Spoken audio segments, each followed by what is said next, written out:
So we're moving straight on to a college view from Nikki Padfield. I will ask Nikki to introduce herself.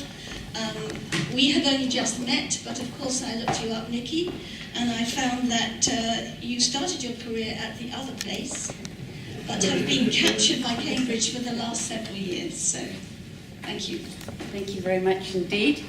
When Peter invited me to come and talk today, I refused. I said I know nothing about this subject, and he is persuasive, and I accepted because clearly it's a really, really important topic. The last talk was fantastic, and I hope that I will keep beneath 15 minutes, because I'm not sure really what it is that I have to say, and I apologise for that straight away. My talk is called A College View, and it's very personal because I'm not an expert.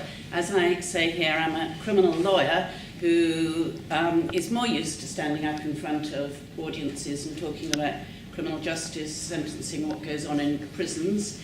But of course, I also have a passion for Fitzwilliam College, where I've been for 25 years now, and the city of Cambridge, where I have lived on and off since I did come here as a postgraduate student, so I haven't spent that long in Oxford, and Oxford sure has its own problems.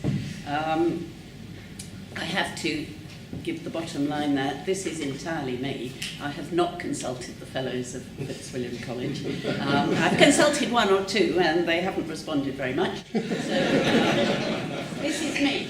This is my view. So why is Cambridge special? Well, it's a perfectly beautiful place. It's a wonderful place to live. It's a wonderful place to visit, and most of us would probably choose Cambridge rather than Milton Keynes.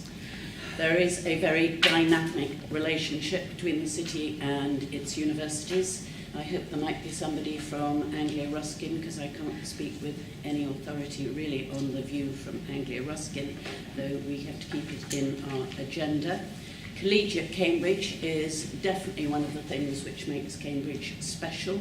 The complex relationship between the university and the colleges, which is deeply complex, is an important part of the ingredient. Research, teaching, history, of course, they all matter. Being global matters. Being a cutting-edge, important university city is important.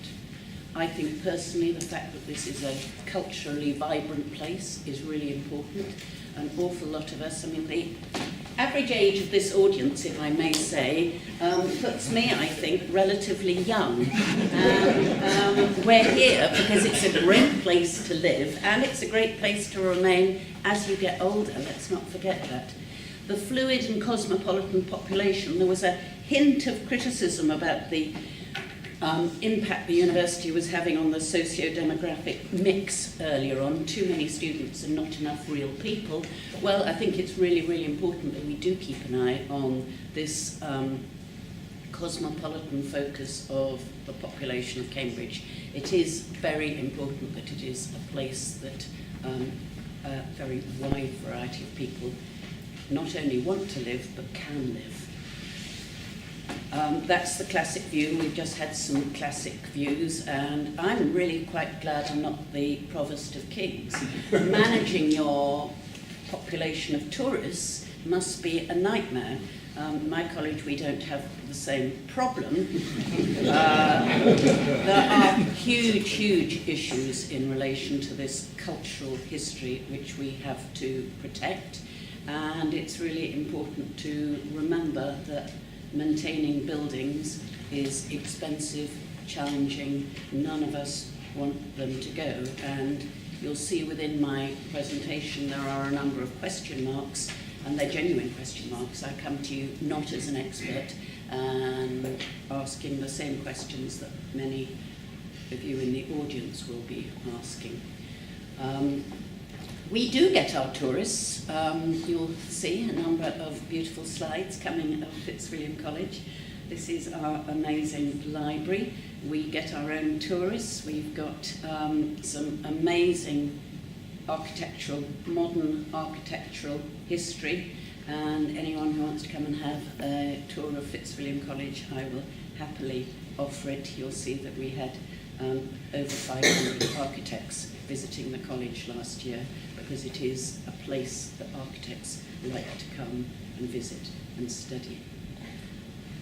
Our 60s buildings are perhaps a bit tired. They were built remarkably cheaply in the 1960s, and maintaining our heritage might not be the same problem as King's College, but Fitzwilliam College also has a real duty of care to preserve its own heritage. That is our very extraordinary, wonderful Lasden dining hall.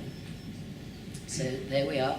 We're renovating, we're spending a fortune updating 60s buildings. You might want to argue that, especially if you look at Fitzwilliam College from the Huntingdon Road, we might have been sensible to pull it down and start all over again. And that might have been cheaper, but as an argument it didn't get very far.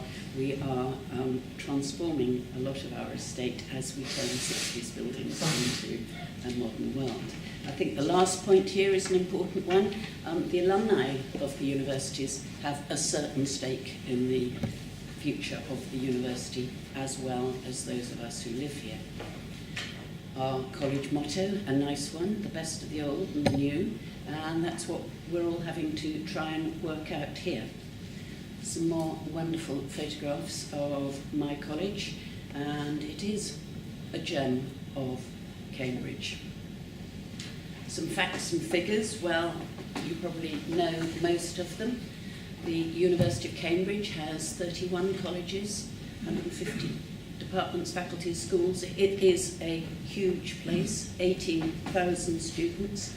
I believe that Anglia Ruskin has 12,600 students, so it is growing very, very fast as well.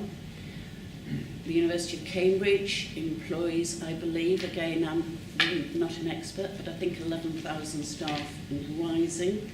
Anglia Ruskin tells you on its website that it has 1,700 academic staff, but 4,000 contract research. The numbers growing in both places. Within the university, there's a great discussion about these contract researchers, or the postdocs as we call them, the problems for underpaid junior academics who are absolutely the cutting edge of tomorrow's inventions, the absolutely heart of keeping this a global university. It's incredibly difficult living in Cambridge if you're a postdoc. Fitzwilliam, just one of 31. We have 674 students. That feels like quite a big place to me. You'll see them all blocking up Stories Way and annoying the Residents' Association Stories Way today as their mummies and daddies bring them all flowing back into the college. 104 master's students, 121 PhDs. Of course, we don't forget the staff. We have 60 fellows, 23 by-fellows, 110 staff who all have to live somewhere close by and get into college to work. There are very real issues there. What do I think my key concerns are? I think a lot of us are troubled about where the heart of the planning process is, who's really engaged. I've got question marks because I don't know the answers to my first two bullet points. Personally, I would put accommodation and transport as the biggest concerns that I have with my college hat on. A real chronic shortage of affordable options for students, postdocs, academic, non-academic staff, and the previous speaker talked again, as I said, slightly negatively about students pushing people out or London commuters pushing people out. Our community has real problems finding accommodation. And then we'd all put transport, would we not, top of our list. Congestion is such a problem in this city. Northwest Cambridge, this is a nice slide, I think, because what we see here is Fitzwilliam College in the centre of Cambridge. I love to say that on admissions open days. I say Fitzwilliam College is moving into the middle of Cambridge. And for a moment people think, golly, I wonder where it's going. And we're becoming the middle of Cambridge because of that West Cambridge, North West Cambridge. There'll be the old bit on the side, and Fitzwilliam College will be the centre of the universe. North West Cambridge is, of course, a huge, huge positive, but brings lots of questions and concerns. 700 homes, 325 postgraduate student rooms, 450 market homes, as well as primary school, community centre, nursery, doctor, surgery, supermarket, retail units, hotel, senior living home. We can all put our names down now. Sports pitches. It's an extraordinary development. Fitzwilliam College is quite worried how they're all going to get into Cambridge. We're going to have 16,000 bicycles coming down Storey's Way every day. Who knows what's going to happen? But it's certainly a key development that we're watching very, very closely. What do we want by way of transport? I think this is a really basic question, and I'm sorry that we haven't really agreed on the answer. Personally, I think it's nuts that we don't have more railways, affordable railways, of course. Trains are so sensible, I think. I've always been a real fan, personally, knowing absolutely nothing of an overhead tramway rushing around the city, taking us all around the place. I think it won't ever happen because people will think that it spoils the beauty of the old city. So probably I've got to convert my thinking to the metro, the underground rather than the overground. I think it's extraordinary that today we're not making definitive decisions, or yesterday or whatever, on major transport changes. In 20 years' time, we'll look back now and think how slow they were to decide what they were doing.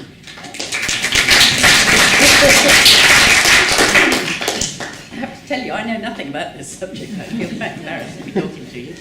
I find these empty buses going through Grantchester or whatever really, really irritating.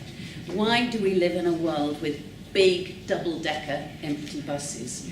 I practiced as a barrister in the Gambia once upon a time, and like to say that I commuted internationally by bush taxi, and it was a really, really reliable form of transport.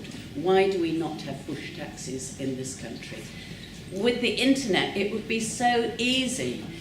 You see these cars in Cambridge with one person in all the time. It should be so easy to have a system of shared cars leaving on time, and I am not a fan of big empty buses, nor even the guided bus. Not only am I not a fan of them, I am not a fan of their expense. The reason a lot of our staff do not use buses or other available transport, public transport at the moment, is as much as anything cost. I think it's nuts that you have to pay to use the park and ride. I think it's nuts that you have to buy buses. So what we need is lots and lots of cheap public transport. There have been lots of staff surveys in the university, and we've done our own survey in college about staff transport. And I think it is interesting why people don't use public transport. Quote, it's inconvenient and a lot less cost effective than driving. Bus would cost me £20 a week. Well, somebody on a low salary doesn't want to spend £20 a week on a bus. Whether we as employers make enough facilities available, why don't you bicycle? Well, some people say you need more showers and changing rooms if people are to bicycle to work. There are lots of things that we need to think about there, I think. I am a great bicycle fan. That's me and my husband and a certain number of Fitzwilliam students on several of our 6 tandems. One of the pleasures of being master of Fitzwilliam College is going on tandem rides with students at the weekend. And let's be serious about the bicycle. Let's be really worried about efficiency. Let's be really worried about safety. We need a real ring road outside Cambridge. I think if you asked me today to decide what we should do about transport, I would say we need a really big ring road, which is a real ring road, and there would be no private cars inside it. There would be a completely different context for the centre of Cambridge. We are, of course, a top cycling city, and that's something I think that we have to build on. We need to work out how we can support our cyclists more. It is much the most convenient way, I think, of getting around Cambridge, but it's not a safe way of getting around Cambridge at the moment. And again, I look at all the, what I rather cheekily call the boys and girls arriving in Fitzwilliam College this weekend, feel grandmotherly towards them, and I mean it when I say you've got to take your cycling safety really, really seriously. I'm very proud of the fact that we were the first college with a Freshers Cycling Safety Initiative. Damiano on the right there was really keen to launch the cycling safety. The students have really engaged with this business. I'm called Nicola. I always think of a young Robinson undergraduate called Nicola 20 years ago who died in her first week bicycling through Cambridge. Cycling is not safe. We're encouraging all these boys and girls to do it, and we owe them a huge duty of care to make it safer for them. Nikki, we're at 15 minutes. So. Okay, finding solutions, go and look at other cities, but actually they don't have the answers. My conclusions, that's the last one. And the most important one of my conclusions is down at the bottom. Alison is in the audience.